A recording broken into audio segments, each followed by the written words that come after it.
আসসালামু আলাইকুম এভরিওয়ান। তো এখন আমরা শুরু করতেছি আমাদের একটা কিওয়ার্ড দিয়ে কিভাবে হচ্ছে আমরা একটা পুরো বৈশিষ্ট্য মনে রাখতে পারি। তো তোমরা অনেকেই হচ্ছে, অনেকে না, আমরা মোটামুটি সবাই হচ্ছে কোষ রসায়ন যে অধ্যায়টা, এটা আমরা মোটামুটি অনেকেই পড়ছি।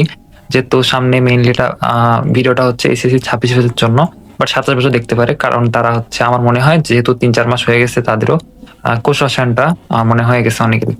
তো কোষ রসায়নের আমরা হচ্ছে দুটা দুটা পার্টের বৈশিষ্ট্য just একটা কিওয়ার্ড দিয়ে কিভাবে মনে রাখতে পারি, এখন সেই ভিডিওটা আমরা শুরু করতেছি। তো তাহলে এখন আমরা হচ্ছে প্রথমে যেটা আছে সেটা হচ্ছে আমাদের অ্যামিনো অ্যাসিড এবং হচ্ছে প্রোটিন। তো এই দুটার বৈশিষ্ট্য আমরা কিভাবে একটা কিওয়ার্ড দিয়ে মনে রাখতে পারবো সেটার জন্য আমাদের আজকের ভিডিও।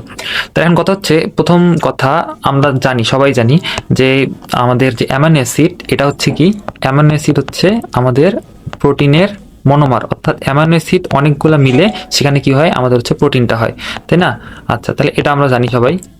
তাহলে আমার কথা হচ্ছে, একটা জিনিস থেকে আরেকটা জিনিস তৈরি হচ্ছে, তাই না? মানে অ্যামাইনো অ্যাসিডের অনেকগুলো একসাথে মিশ্রণ হয়ে তারপর হচ্ছে আমাদের প্রোটিন তৈরি হইতেছে, তাই না? অ্যামাইনো অ্যাসিডের মধ্যে যে বৈশিষ্ট্য থাকবে আমাদের প্রোটিনে কিন্তু সেম বৈশিষ্ট্য থাকবে, আলাদা কোনো বৈশিষ্ট্য থাকবে না। তাহলে আমরা কোন কিওয়ার্ডটা দিয়ে মনে রাখতে পারি? চলো, আমরা যেটা মনে রাখবো খুবই কমন, আমরা জানি প্রোটিন, আমরা প্রোটিন ইনটেক করি, আমাদের প্রোটিন আমরা খাই, তাই না?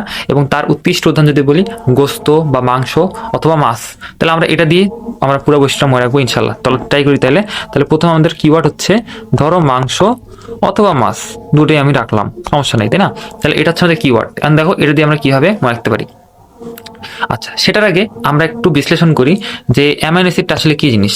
ঠিক আছে, তাহলে অ্যামাইনো অ্যাসিড স্ট্রাকচার যদি তুমি দেখো, অ্যামাইনো অ্যাসিডের স্ট্রাকচারটা হচ্ছে এরকম যে মাঝখানে একটা কার্বন থাকবে এবং কার্বনের আমরা জানি 4টা হাত থাকে, তাই না? তাহলে কার্বনের 4টা হাতে 4 রকমের জিনিস থাকে। একটা হচ্ছে হাইড্রোজেন থাকবে, একটা হচ্ছে কার্বনের চেইন থাকবে, তার এক পাশে থাকবে হচ্ছে আমাদের অ্যাসিড মূলক, এবং আরেক পাশে থাকবে হচ্ছে অ্যামিন, তাই না?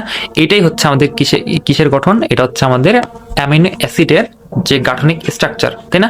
এখন এখান থেকে আমরা দেখতে পাচ্ছি এখানে দুটো জিনিস আছে, একটা হচ্ছে একটা অ্যাসিড মূলক আছে আর একটা হচ্ছে অ্যামিন মূলক আছে। এই জন্য যেহেতু এখানে দুটো জিনিস আছে একই সাথে একটা ক্ষারের পার্ট আছে, একই সাথে একটা আমাদের অ্যাসিডের পার্ট আছে, এই জন্য যেহেতু দুই ধরনের জিনিসই আছে, এই জন্য আমাদের এই জিনিসটাকে আমরা বলে হচ্ছে কি, এটাকে বলে হচ্ছে অ্যামফিওটেরিক যৌগ। কি বলে? অ্যামফিওটেরিক, মানে উভয় ধর্ম আছে, ক্ষারও আছে বেসও আছে। আচ্ছা, এখানে আমরা লক্ষ্য করো যে এখানে আমাদের অ্যামফিওটেরিক তো হইলো, এটা বুঝলাম। এখন দেখো এই জায়গা থেকে যদি আমি অ্যাসিডের এই হাইড্রোজেনটাকে বের করে দিই, তাহলে আমি এখানে কি হবে, এটা একটা নেগেটিভ চার্জ হবে না? অবশ্যই। আর এখান থেকে যদি একটা হাইড্রোজেন আমি সরাই ফেলি, তাহলে এখানে কি হবে, একটা পজিটিভ হবে। তাহলে দেখো, একটা যৌগের মধ্যে যদি একই সাথে পজিটিভ এবং একই সাথে নেগেটিভ যৌগ থাকে, মানে নেগেটিভ পার্ট থাকে, তাহলে ওইটাকে আমরা বলি হচ্ছে জুইটার আয়ন। কি বলি? ওইটাকে আমরা বলি জুইটার আয়ন। তার মানে কি? তার মানে আমাদের অ্যামাইনো অ্যাসিড জুইটার আয়ন হিসেবেও কাজ করতে পারে।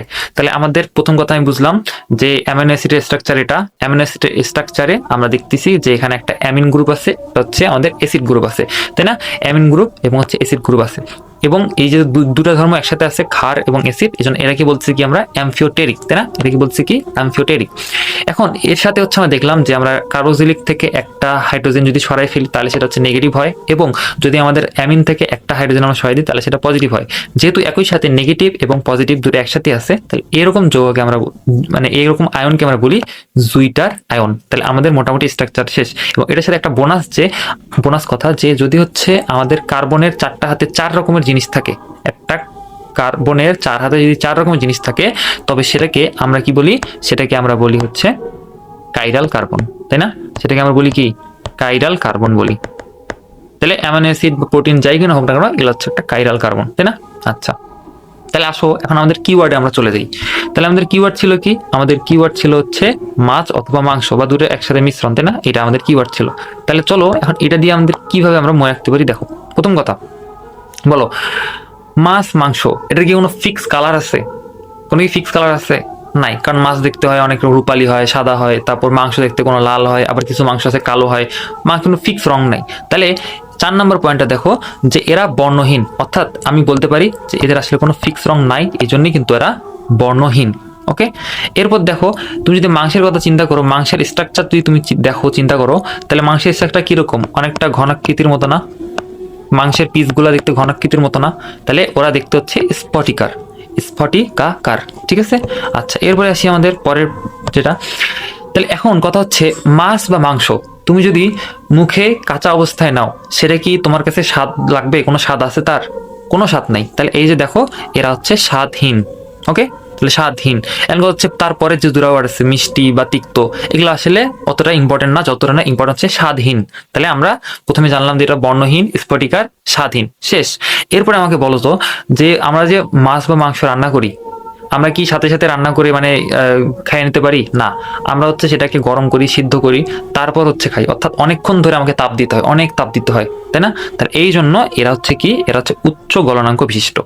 শেষ। তাহলে অ্যামিনো অ্যাসিড বা প্রোটিন এরা কি, এরা হচ্ছে উচ্চ গলনাঙ্ক বিশিষ্ট, কারণ অনেক বেশি তাপ দেওয়ার পরে তারপর তোমার রান্না করে খাওয়া যায়, তাই না? কারণ তুমি তো মাছের কাঠি জ্বালায় আসি আগুন দিয়ে তো তুমি মাছ খেতে পারবে না বা মাংস খেতে পারবে না, তাই না? আচ্ছা, এরপরে হচ্ছে দেখো, আচ্ছা এরপর আমাকে বলো তো, আমরা তো একটা জিনিস জানি তাই না, যে অ্যাসিড এবং ক্ষার যদি বিক্রিয়া করে, অ্যাসিড এবং ক্ষার যদি বিক্রিয়া করে কি উৎপন্ন হয়? আমাদের লবণ এবং পানি উৎপন্ন হয়, এবং এই বিক্রিয়াটা কি বলে? এটাকে বলে প্রশমন বিক্রিয়া। তাহলে দেখো এই জায়গায় একটা অ্যাসিডের পার্ট আছে, এই জায়গায় একটা ক্ষারের পার্ট আছে, দুটো যদি আমরা মিক্স করি তাহলে কি হতে পারে? এটা কি লবণ হয় না? তাহলে দেখো এই যে এই জায়গায় সুন্দর করে বলা আছে যে মৃদু অ্যাসিড বা ক্ষারে অ্যামিনো অ্যাসিড কি তৈরি করতে পারে? লবণ তৈরি করতে পারে। তাহলে এটার সাথে যদি আমি একটা ক্ষার দিই, একটা লবণ তৈরি করে, এটার সাথে যদি অ্যাসিড দিই তাহলে একটা লবণ তৈরি করে, তাই না? খুবই ইজি। তাহলে আমাদের এই পার্টটাও গেল, 5 নম্বর পার্টটাও গেল। এরপরে দেখো, এরপরে কি আছে টপিক? এরপর হচ্ছে আমাকে বলো মাছ বা মাংস তুমি কি দিয়ে রান্না করো? ওখানে কি আমি অ্যালকোহল ঢালি, না ওখানে আমরা পানি ঢালি? পানি ঢালার পর সেটা সিদ্ধ করে তারপর আমরা খাই, তাই না? তাহলে ওখানে হচ্ছে এটা কিসে দ্রবণীয়? পানিতে দ্রবণীয়। অ্যালকোহলে কি দ্রবণীয়? না। দেখবো যে যেটা জিনিস পানিতে দ্রবণীয় হয় সেটা সাধারণত অ্যালকোহলে দ্রবণীয় হয় না, তাই না? ওকে, শেষ। এরপরে আসি আমরা, তাহলে বল আমরা একটু প্রথমেই পড়ছি যে প্রোটিন হচ্ছে অ্যামিনো অ্যাসিডের পলিমার। তার মানে প্রোটিনকে যদি আমি ভাঙি কি পাবো? অ্যামিনো অ্যাসিড পাবো। অ্যামিনো অ্যাসিডকে যদি জোড়া লাগাই কি পাবো? প্রোটিন পাবো। তাহলে সিম্পল। এই যে দেখো প্রোটিনকে যদি আমরা হচ্ছে হাইড্রোলাইসিস করি তাহলে কি পাবো?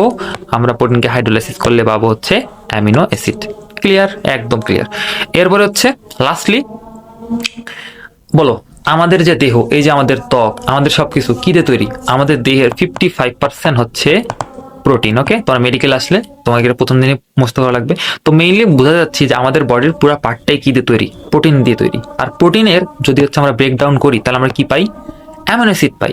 তার মানে অ্যামিনো অ্যাসিড গুলা সবগুলো একসাথে মিক্স হয়ে সেগুলো হচ্ছে আমাদের প্রোটিন তৈরি করছে, অর্থাৎ আমাদের বডিগুলো তৈরি করছে, তাই না? তাহলে এখন কথা হচ্ছে যে এই অ্যামিনো অ্যাসিড যে আমাদের বডি তৈরি করছে এটা কি এক প্রকারের অ্যামিনো অ্যাসিড হবে? না, আমাদের বডিতে মোট আছে কয় প্রকারের অ্যামিনো অ্যাসিড? মোট আছে হচ্ছে 20 প্রকারের অ্যামিনো অ্যাসিড। এই অ্যামিনো অ্যাসিডের মধ্যে আবার কিছুগুলা বডি নিজে নিজেই তৈরি করে, এর মধ্যে মোট 10টা আছে হচ্ছে বডি নিজেই তৈরি করতে পারে, আবার 2টা হচ্ছে বেবিদের বডিতে তৈরি হয় না, এবং 8টা আমাদের কারো বডিতে তৈরি হয় না। এই যে 10টা, এরা হচ্ছে কি, এরা হলো আমাদের এসেনশিয়াল, এবং হচ্ছে তার মধ্যে সেমি এসেনশিয়াল এবং নন এসেনশিয়াল। যেগুলো বডিতে নিজে নিজে তৈরি হয় সেটা হচ্ছে আমাদের নন এসেনশিয়াল, আর যেগুলো বাইরে থেকে খায় আমাদের অ্যামিনো অ্যাসিড তৈরি করতে হয় সেগুলো হচ্ছে এসেনশিয়াল। তাহলে দেখো সব অ্যামিনো অ্যাসিডই কি? Alpha amino acid. মানে আমাদের বডিতে যেগুলো আছে সেগুলো হচ্ছে এই 20 প্রকার, যেটা এটা হচ্ছে আলফা অ্যামিনো অ্যাসিড। ওকে, তাহলে দেখো পুরোপুরি আমাদের অ্যামিনো অ্যাসিড শেষ। অ্যামিনো অ্যাসিডের সবগুলো বৈশিষ্ট্য, জাস্ট মাছ মাংস এবং অ্যামিনো অ্যাসিডের যে গাঠনিক স্ট্রাকচার শেষ, এটা দিয়ে আমাদের পুরো অ্যামিনো অ্যাসিডের বৈশিষ্ট্য কমপ্লিট। এবং সর্বশেষ আমাদের হচ্ছে প্রোটিনের। তাহলে প্রোটিনের ক্ষেত্রেও আমাদের কোনো প্যারা নাই, আমাদের সেম জিনিস। দেখো প্রোটিনকে আদ্রেশন করলে কি পাওয়া যায়? অ্যামিনো অ্যাসিড পাওয়া যায়। শেষ, পড়ছি। ওকে, এরপর হচ্ছে দেখো প্রোটিন পানিতে, লৌহ অ্যাসিডে, ক্ষারে দ্রবণীয়, কিন্তু অ্যালকোহলে অদ্রবণীয়। সেম জিনিস না? অ্যামিনো অ্যাসিডও যা ছিল প্রোটিনও সেম। এরপরে দেখো প্রোটিনের মধ্যে কি কি থাকে? আমি জানি যে আমাদের অ্যামিনো অ্যাসিডের গাঠনিক স্তরে যে 4টা জিনিস ছিল, এবং 4টা জিনিসে কি কি ছিল? কার্বন ছিল, হাইড্রোজেন ছিল, অক্সিজেন ছিল, নাইট্রোজেন ছিল, ছিল না? তাহলে এগুলা দিয়েই তো তৈরি। বাট মাঝে মাঝে সালফার থাকে, আয়রন থাকে, তামা থাকে, মাঝে মাঝে থাকে। এবার দেখো আমাকে বলো মাংসের মধ্যে যদি আমি হচ্ছে তাপ দেই, তুমি চেষ্টা করবা মাংসের মধ্যে যদি তুমি তাপ দাও, দেখবা যে মাংসটা হচ্ছে কুচকা হয়ে গেছে, মানে ছোট হয়ে গেছে, বা যেটাকে বলি প্রোটিন তঞ্চন বা জমাট বাঁধি যাবে। তাহলে এটা আমি মাংস দিয়ে মনে রাখতে পারতেছি। এরপর দেখো প্রোটিন সাধারণত তড়িৎধর্মী এবং বাফার। কেন নয়? তুমি কি বাফার পড়ো নাই? বাফার কি হয়? মৃদু অম্ল, মৃদু ক্ষার। এবং আমরা এখানে দেখতেছি আমাদের এখানে COOH আছে, আবার হচ্ছে অ্যামিন গ্রুপটা আছে, এবং দুটাই কি? দুটোই হচ্ছে দুর্বল অ্যাসিড এবং দুর্বল ক্ষার, এবং দুর্বল অ্যাসিড দুর্বল ক্ষার মিলে কিন্তু কি হয়? আমাদের বাফার দ্রবণ হয়। তাহলে খুবই ইজি, শেষ। এবং সর্বশেষ অ্যাম্ফিওটেরিক। অ্যাম্ফিওটেরিক এর বোঝা লাগবে, কমপ্লিট, তাই না? এবং আমরা জানি প্রোটিন হচ্ছে কলয়েড ধর্মী। কলয়েড মানে হচ্ছে যেগুলো হচ্ছে পানির সাথে আকর্ষণ। আমরা তো জানি যে পানির মধ্যে আমাদের মাংস চুবাই আমরা হচ্ছে সিদ্ধ করি, তাই না? এবং অধিকাংশ ক্যালাসিত। তাহলে এই যে আমাদের 10 মিনিটের মধ্যে আমরা পুরা প্রোটিনের বৈশিষ্ট্য এবং হচ্ছে আমাদের অ্যামিনো অ্যাসিডের বৈশিষ্ট্য একদম মার্চ করে কম্বাইন করে জাস্ট দুটা জিনিস নিয়ে রাখলাম। একটা হচ্ছে মাংস বা মাছের কিওয়ার্ড, আরেকটা কি, আরেকটা হচ্ছে আমাদের গাঠনিক স্ট্রাকচারটা। এবং আমাদের এই মাধ্যমে প্রোটিন এবং হচ্ছে আমাদের অ্যামিনো অ্যাসিড সব কমপ্লিট বৈশিষ্ট্য। ওকে, ধন্যবাদ।